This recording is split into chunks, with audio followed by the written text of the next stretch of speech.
যদি বিয়ে করেন তাহলে খাদিজা রাদিয়াল্লাহু আনহার মতো কাউকে বিয়ে করবেন। এরকম কোনো মেয়ে না পান, বিয়ে করার দরকার নেই।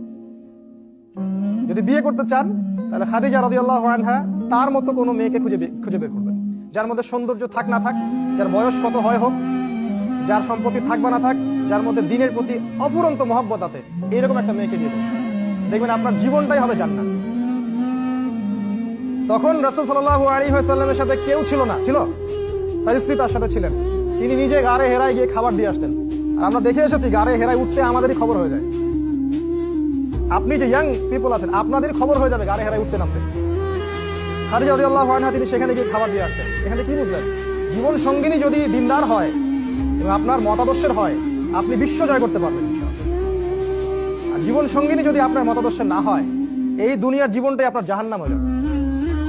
পরিবারে শান্তি নাই, কোনো জায়গায় শান্তি নাই।